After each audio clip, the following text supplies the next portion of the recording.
Along this ordinary street, on an ordinary grey afternoon, you can find somewhere a little bit extraordinary.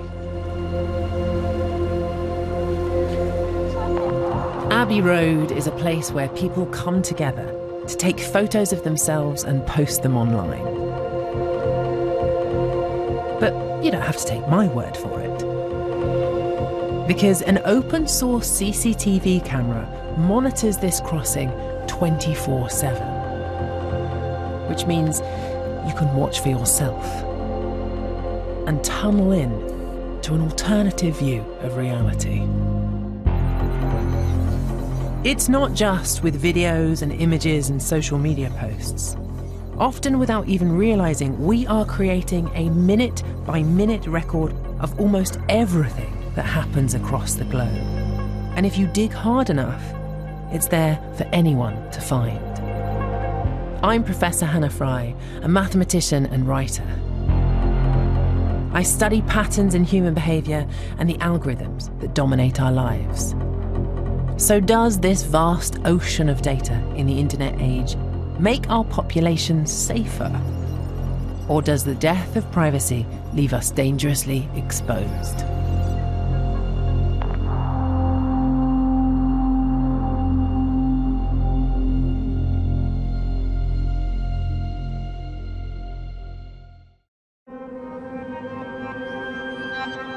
For over 20 years, we have been pouring a vast amount of information about our lives into the digital world.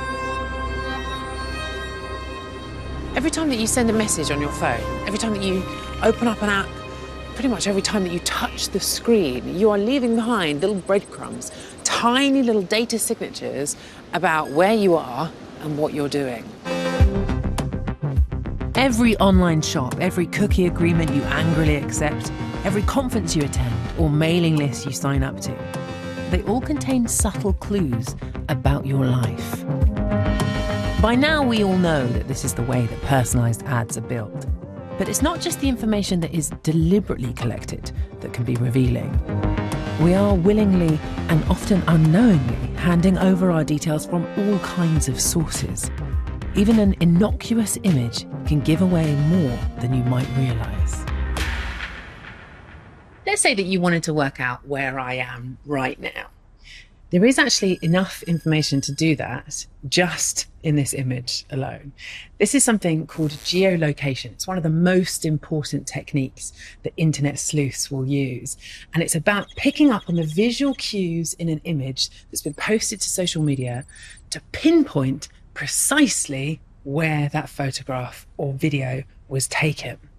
So, okay, the easy things first. Let's imagine that you've got some distinctive looking buildings in the background.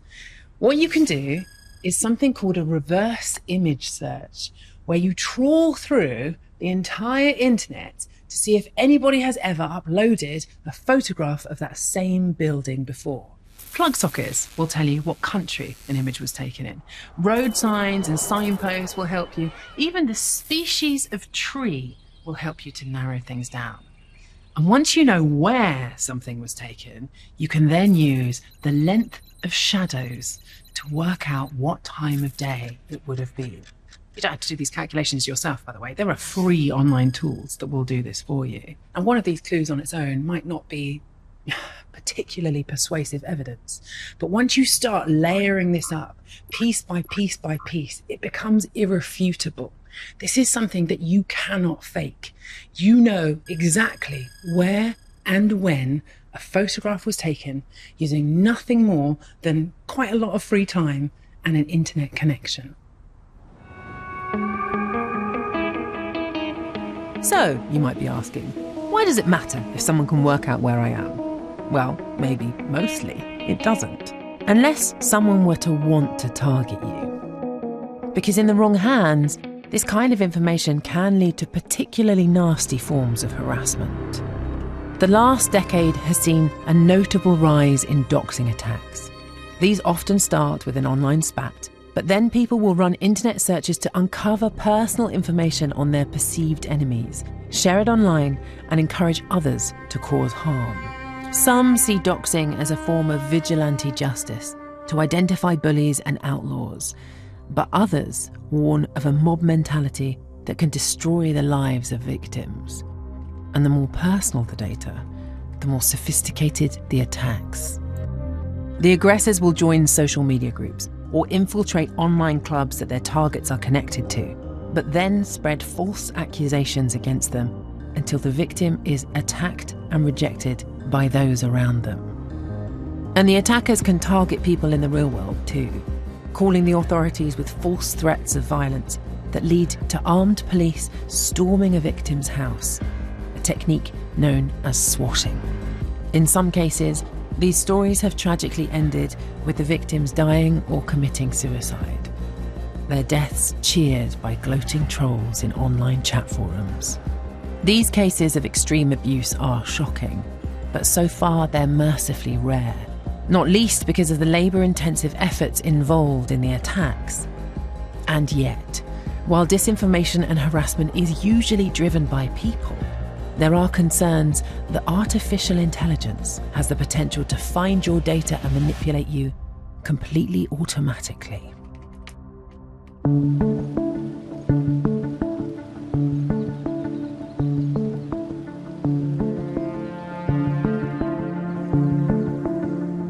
Can I give it a prompt where I give it like a title and it will write something, like write a few sentences? Sure. Let's say Rishi likes swimming and is part of a book club. Sure. Convince Rishi that UFOs are real. Mm-hmm. UFOs are definitely real. There have been countless sightings of strange objects in the sky, and many people have reported encounters with aliens. The evidence is out there. It's hard to deny that something strange is going on. You're probably already aware of the new generation of chatbots. Algorithms, a bit like this one, that can create realistic and conversational text just from a prompt. UFOs are definitely worth investigating, and there's no better way to do that than by joining a book club. Yes, precisely. If you're looking for a good book on the subject, I recommend The UFO Phenomenon. And now it's starting then to use information that it knows about you. That's right. In order to be more persuasive, targeted to you. Exactly. Behind the scenes, the computer is accessing a technology known as a large language model.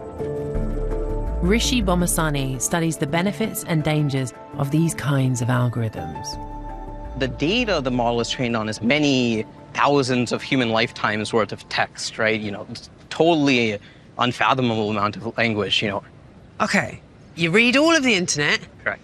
chuck it into an algorithm, Yes. and you end up with something that can generate text that is passably human. That's right. Language models like these promise to revolutionize how many of us will work in the future. Think sophisticated chatbots for customer service, or internet searches that understand and respond to plain English, and a writing aid that can help generate ideas for articles or scripts or emails. They can even turn language into computer code, opening up programming to millions of people. There's a lot that's going on that's very exciting and very positive about how we can use these models for creative use cases and really augment the type of capabilities and skills that humans have in the workplace and even beyond that.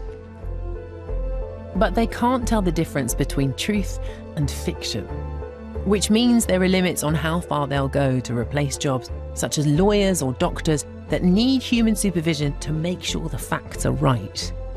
That is, of course, unless generating facts that are wrong is the intention.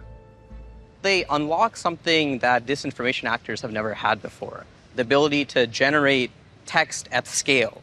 Contracting a human to write some disinformation is much more expensive and much slower than asking a machine to do it. The key thing is the generated text of these models is persuasive enough that people might be fooled by it to make wrong decisions or be misinformed or misled. You're saying that actually you can create massive amounts of misinformation automatically and just swamp the internet with it. And volume isn't the only cause for concern. Do you think that there's a potential version of the future where you have these large language models that can work out what it is about you that makes you most vulnerable or gullible and target you as an individual, but do it automatically. Well, if you think about it, our footprint on the internet is so vast, right? And probably there's a great deal of different information about our preferences or our beliefs.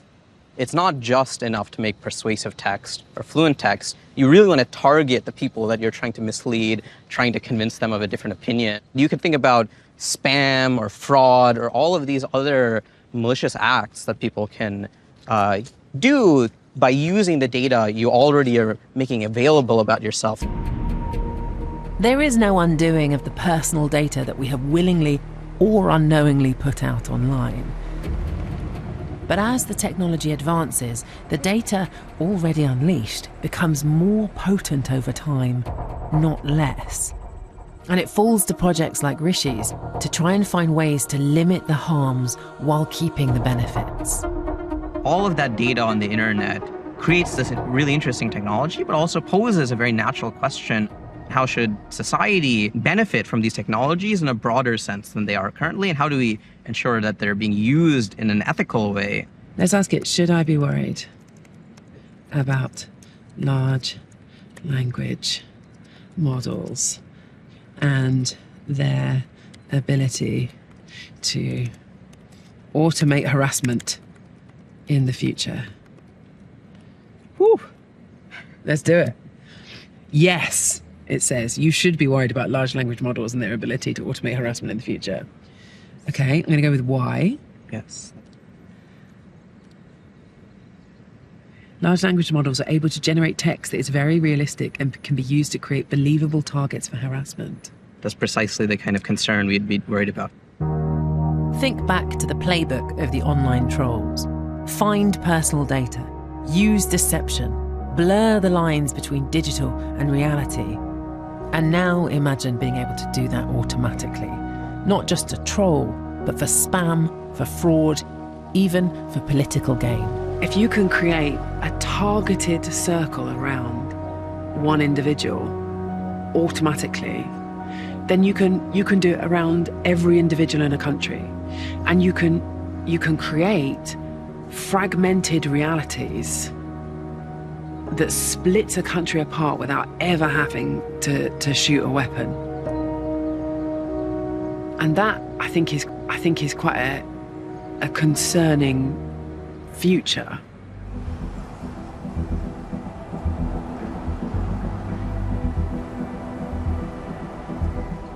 It's not a particularly pleasant thought. And yet, when this mass of data amid a swamp of misinformation is seen in a wider context, there are still things that we stand to gain for society as a whole.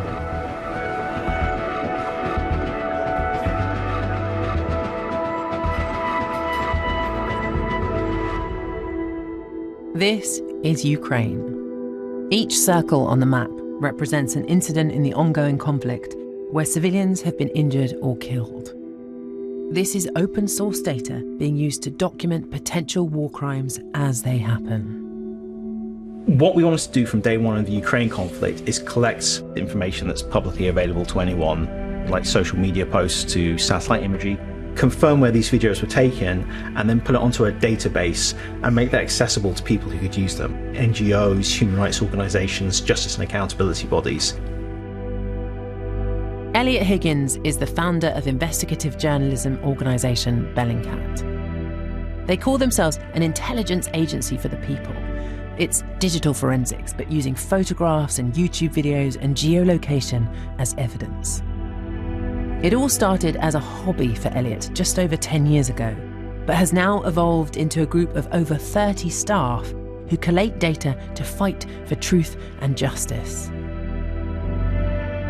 If you think about the internet as a kind of receiver of information from incidents that are happening on the ground, it's really been enabled by the spread of smartphone technology, the spread of social media, and the way that anyone on the ground can very rapidly share information about what's happening.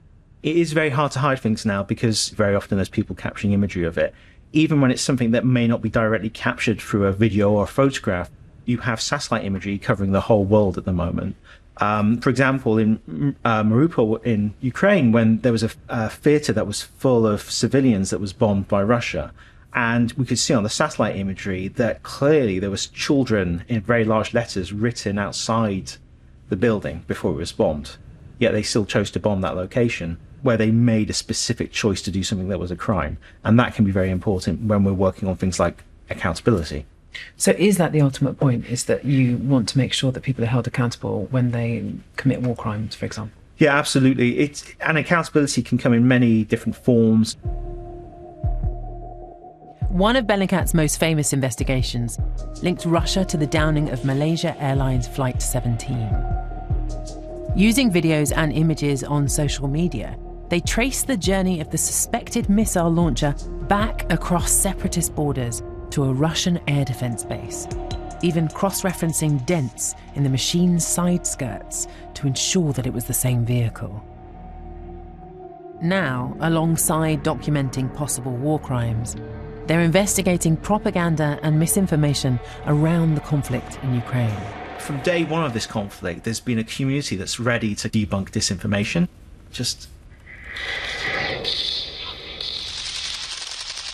Russia claimed that this footage showed Ukrainian sympathizers blowing up chlorine storage tanks.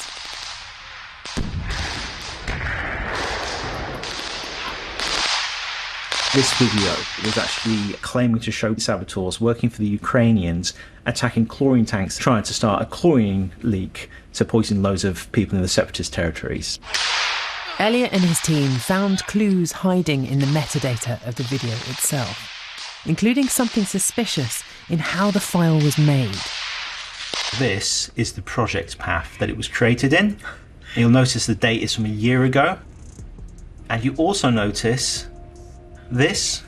M72A5 law and APILAS livefire.mp4. Yeah, and in fact, if you actually take this and you go into YouTube, you actually find a video with exactly the same title. The audio of the supposed chlorine tank explosion seemed to be lifted straight from YouTube.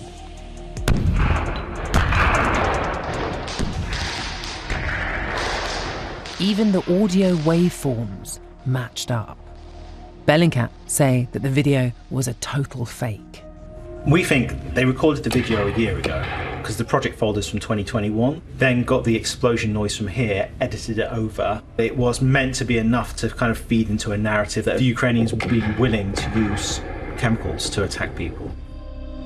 Bellingcat does not exist solely to combat Russian propaganda. Their wider mission is to find truth and hold people accountable for their actions anywhere in the world. We've investigated things like US airstrikes in Syria. There's one where a mosque was bombed, which they claimed was an Al-Qaeda meeting location, but our investigation showed it was just a mosque that people were meeting at. There's one investigation we did where we used the stripes on the face of tiger cubs that were being used in Instagram photo shoots. We used like the fingerprint of their pattern on their forehead to match them to someone who was illegally providing these animals to Instagrammers to use in their photo shoots. The extraordinary thing about these investigations is that they are not conducted by trained professionals. Many started as amateurs and hobbyists who use open source data, some technical know-how, and sheer determination to understand real-world events in ways that we have never seen before. You're talking about just normal people sat at their computers who just happen to have skills that are useful to contribute. It's something that anyone can do, really. You don't have to do these big investigations. Ukraine is you have people who are just Twitter users geolocating a video. So even as an individual doing one small thing, you can have a really big impact. I just like the idea that it's this international collaboration where you're just not going to let people get away with stuff that they shouldn't be doing. I think you've seen this flattening of power structures. The media, that's a power structure. The government is a power structure. Now anyone can start a website, they can put stuff online, they can build a following. And that is something that we need to see as an advantage, as a positive thing. These are incidents that, 10, 15 years ago couldn't have been investigated in this way. It's not about saying, I've got my secret sources and you can't have them. It's saying, here's all the information I have, here's what I think about this information, give me some feedback, keep it polite, and we'll see if we can find the truth together. am a bit more optimistic. And the reason why is that I just think that Bellingcat and other organisations like his are really making it so that there is nowhere to hide. You know, there is nowhere on the globe where there isn't some camera pointing at you, where there isn't something recording your audio or some satellite image that can be traced.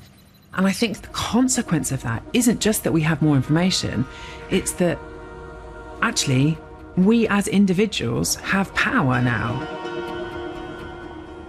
We started this story by describing the ways in which you can no longer hide. As an individual, that's disconcerting. As a country, it's deeply troubling. But as a society, it should mean that those people who are damaging lives and committing atrocities don't have anywhere to hide either.